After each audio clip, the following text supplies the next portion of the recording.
हमने पढ़ लिया था कि इससे बेसिक कंप्यूटर के बारे में पढ़ा था कि बेसिक कंप्यूटर कैसे बना, क्या था पहला कंप्यूटर, कैसे इन्वेंशन हुआ इसका। इसके बाद में हमने पढ़ा कि कंप्यूटर को कितने भागों में, मतलब इसका जो अपग्रेडेशन हुआ, इसका विकास हुआ, कितने भागों में हुआ, कितने रूप में हुआ, तो 5 रूप में पढ़ा था हमने। इसके बाद में पढ़ा कि कंप्यूटर को कितने भागों में बांटा गया है, कंप्यूटर कितने प्रकार के होते हैं। आज हम पढ़ रहे हैं उससे आगे कंप्यूटर के कंपोनेंट्स के बारे में। कंप्यूटर के कंपोनेंट्स का मतलब है या तो इसके अवयव कह दो, या कह दो इसको घटक। मतलब कंप्यूटर किन किन चीजों से मिलकर, किन किन फिजिकल एविडेंस, मतलब वो फिजिकल उनके पार्ट्स होते हैं उनसे मिलकर बना है। तो अलग अलग किताबों में अलग अलग लोगों ने अलग अलग तरीके से इसको क्या किया है, परिभाषित किया। किन्हीं लोगों ने इसको 4 भागों में बांटा, किन्हीं इसको 3 भागों में बांटा है, किन्हीं लोगों ने इसको 2 भागों में बांटा। हम हमारी बुक के अकॉर्डिंग, हमारे सिलेबस के अकॉर्डिंग इसको क्या कर रहे हैं, आगे बढ़ रहे हैं। हमारी बुक के अकॉर्डिंग इसको कितने भागों में बांटा गया है? 4 भागों में। तो कंप्यूटर कंपोनेंट्स की बात करेंगे तो इसको कितने भागों में बांटा है? 4 भागों में बांटा है। सबसे पहले आएगा इनपुट यूनिट। क्या आएगा? Input unit. सेकंड आता है आउटपुट यूनिट।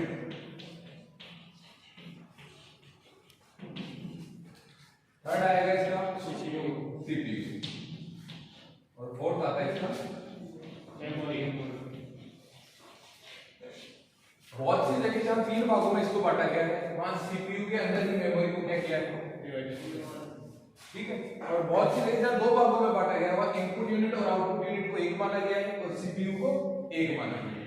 तो मतलब घुमा फिरा के पार्ट्स तो वही है जो हम आज पढ़ रहे हैं, ठीक है। अब सबसे पहले बात आती है कि इनपुट यूनिट्स क्या होती है।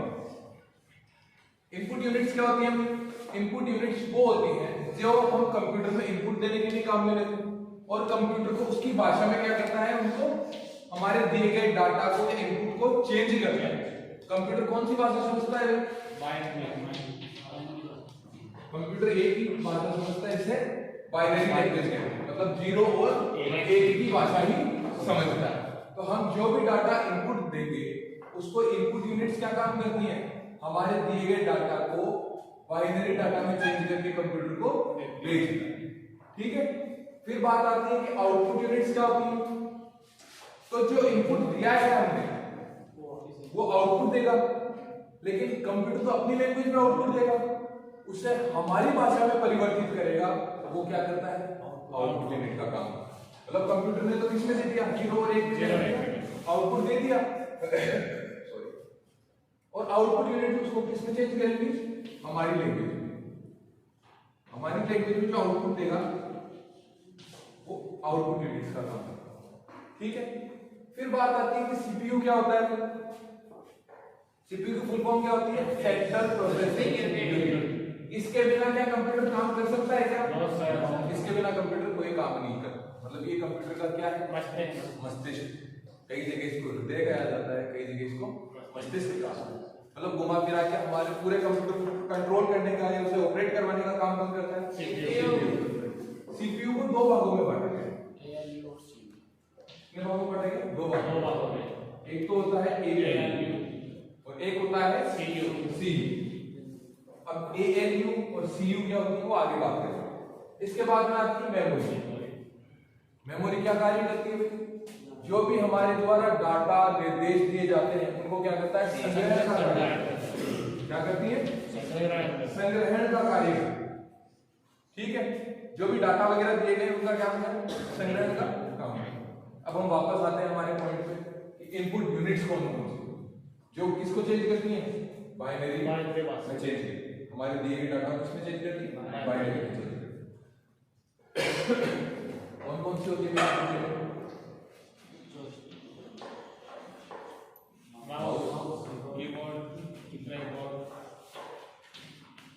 Keyboard, trackball. अब ये ट्रैकबॉल किस काम में आती है? हम पढ़ तो रहे हैं कि ट्रैकबॉल किस काम में आती है? आपको जब मैंने पहले पढ़ाया था तो ट्रैकबॉल किस काम में आती है? थोड़ा रिमाइंड करो अपने आप को। क्या? हाँ, जॉयस्टिक आती है, ये ट्रैफिक कंट्रोल रूम के लिए। ये ट्रैफिक ये काम कैसे करती है? माउस के जैसे काम करती है। ये ट्रैफिक कंट्रोल रूम में यूज होता है। ये जहाज एयर कंट्रोल रूम में यूज होती है। एयर ट्रैफिक को कंट्रोल करने के लिए यूज होती है। ठीक है, वहां पर स्टेशनों पे कौन सी चीज होती है? ट्रैक बोल को यूज किया जाता है। जॉयस्टिक काम में आती है। ये मोस्टली किस काम में आती है? गेम्स के लिए काम में आती है। गेम वगैरह हम खेलते हैं उससे काम। अब कुछ जो नाम मैं बता रहा हूँ वो बड़े इंपॉर्टेंट है, उनकी बहुत बार क्या पूछ लेते हैं, फुल फॉर्म पूछ लेते हैं। क्या क्या नाम है? इनपुट यूनिट सी नहीं है, MICR। क्या फुल फॉर्म होती है इसकी? Magnetic ink character recognition. पहले इसका नाम रीडर आता था, पर आजकल थोड़ा सा चेंज कर दिया गया, वो भी मैं बताऊंगा आगे आपको क्यों चेंज किया गया। मैग्नेटिक इंक कैरेक्टर रिकॉग्निशन कहां यूज होती है? इसमें मैग्नेटिक मतलब क्या होती है? चुंबकीय स्याही का उपयोग किया जाता है। चुंबकीय स्याही का उपयोग किया जाता है। बैंक वगैरह के चेक याद रहेगा कहां यूज होता है इसका? बैंक चेक में यूज होता है। फिर आती है OMR ऑप्टिकल मार्क रीडर। ये तो आप सबको पता होगा, आजकल कंपटीशन एग्जाम्स में कंपटीशन में क्या फिलअप करके आता है? OMR फिलअप करके आता है, उसी से हमारा रिजल्ट आता है।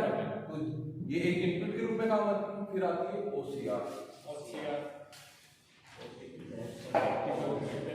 ऑप्टिकल कैरेक्टर रिकॉग्निशन करती है। रिकॉग्नाइज का मतलब समझते हो ना, उसे अपने अकॉर्डिंग। एक आती है OBR ऑप्टिकल बार पढ़ा होगा ये तो। बार्स को रीड आउट करती है, बार कोड को रीड आउट करती है। ये इनपुट यूनिट्स के नाम है, ये आपको क्या होने चाहिए? पता होना चाहिए। इसके बाद में आती है आउटपुट यूनिट्स। कौन कौन सी होती है भाई output units? Output unit printer. सबसे पहले हम बात करेंगे तो प्रिंटर की बात करेंगे। किसकी बात करते हैं? प्रिंटर की बात। तो प्रिंटर आउटपुट के रूप में फिजिकल आउटपुट देता है। प्रिंटर कितने टाइप के होते हैं? दो टाइप के। कितने टाइप के होते हैं? दो टाइप। एक तो होता है इंपैक्ट प्रिंटर, एक होता है नॉन इंपैक्ट। फिर इनके आगे बहुत से पार्ट है, लेकिन हमें बेसिक पता होना चाहिए कि प्रिंटर कितने टाइप के होते हैं? इंपैक्ट और नॉन इंपैक्ट। आजकल जो चल रहे हैं वो कौन से? नॉन इंपैक्ट वाले। फिर आती है प्रिंटर का ही बड़ा प्लॉटर। क्या आता है? प्लॉटर। हाँ, बैनर वगैरह जो बड़े प्रिंट आउट से निकलते हैं वो किस में आते हैं? प्लॉटर में आते हैं। दो टाइप के। कौन कौन से होते हैं? दो टाइप के। एक तो होते हैं फ्लैट बैंड प्रिंटर जो आजकल चलन में, और एक होता है ड्रम प्रिंटर। यूज वो भी होते हैं, लेकिन आजकल मोस्टली चलन में कौन सा? फ्लैट। इसके बाद में आते हैं आउटपुट के रूप में स्पीकर।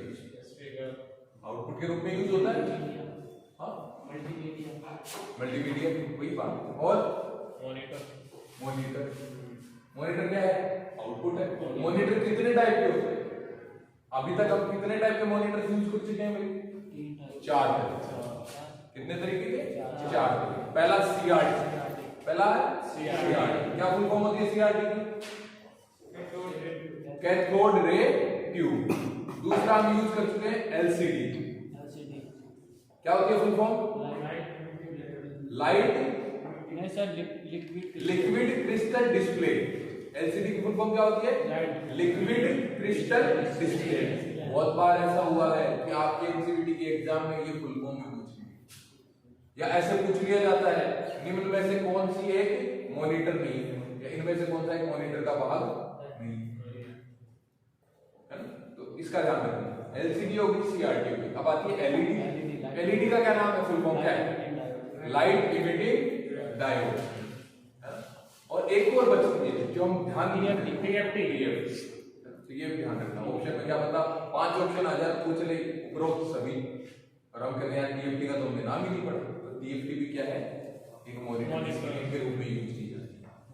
TFT की फुल फॉर्म क्या होती है? Thin film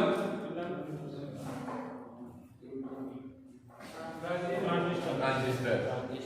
thin film transistor mobile में ज्यादा यूज होती है ना? ध्यान रखना। मोबाइल में जो स्क्रीन यूज होती है मोस्टली TFT यूज होती है। इसके बाद में और भी यूनिट्स आपको याद आ रही है जिसे हम रिमेंबर कर सकते हैं आउटपुट में? कीबोर्ड पता है इनपुट का होता है, वेबकैम वेबकैम आउटपुट है कि इनपुट है। कई ऐसे क्वेश्चंस बन जाते हैं जहां दोनों कंफ्यूजन क्रिएट करते हैं, है ना।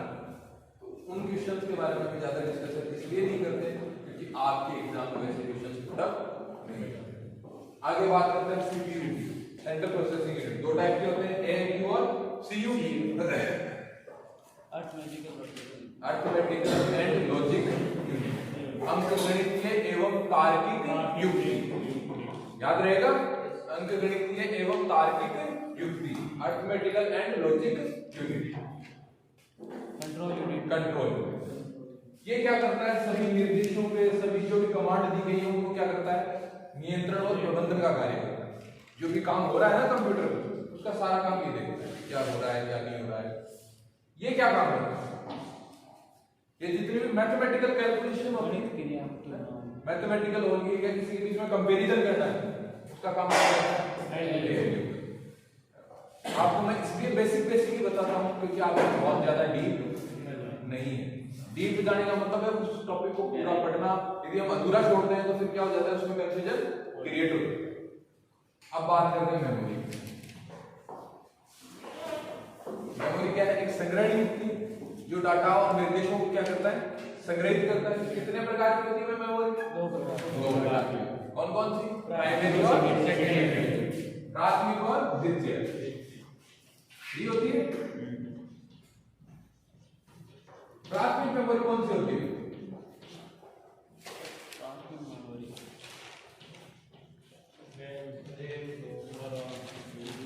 प्राथमिक मेमोरी होती है रैम और रोम। रैम की फुल फॉर्म क्या होती है, आपको क्या फुल फॉर्म इसलिए याद रखनी है कि बहुत बार ये छोटी छोटी फुल फॉर्म में आपसे पूछ लेगा। जैसे इसमें आप पढ़ोगे तो बायोस एक आता है, BIOS, एक एग्जाम में इसके बारे में पूछा गया। क्या होता है BIOS, basic input output system, है ना। कभी बातचीत ही नहीं होती है बायोस के बारे में, लेकिन अगले ने पूछ लिया। कोई बहुत मेजर या बहुत अच्छा पॉइंट नहीं है बायोस का, लेकिन अगले ने पूछ लिया, तो हमें थोड़ा फुल फॉर्म्स के बारे में क्या होना चाहिए, पता होना चाहिए। रैम की फुल फॉर्म क्या होती है, रैंडम एक्सेस। क्या काम करती है रैम, मोबाइल में जो भी प्रोसेसिंग हो रही है एट ए टाइम उसको पढ़ने में हमारी हेल्प करती है, पढ़ने में या उसको सुचारू रखने में क्या करती है, हमारी हेल्प। रैम कितने टाइप की होती है, रैम दो टाइप की होती है। कितने टाइप की होती है, दो टाइप। एक तो होती है डायनेमिक रैम, एक तो होती है डायनेमिक रैम, एक होती है स्टैटिक रैम। रोम क्या करती है भाई, ये अस्थायी है। ये क्या है, रैम क्या है, अस्थायी। जैसे ही आप मोबाइल स्विच ऑफ करोगे, कंप्यूटर स्विच ऑफ करोगे, तो आपकी डिवाइस से सारे डाटा क्या हो जाएंगे, मिट जाएंगे। जबकि रोम क्या है, स्थायी है ना, स्थायी होती है। रोम कितने प्रकार की होती है, रोम 3 प्रकार की होती है। Programmable ROM, erasable programmable ROM, electrically erasable programmable ROM. ROM की फुल फॉर्म क्या होती है,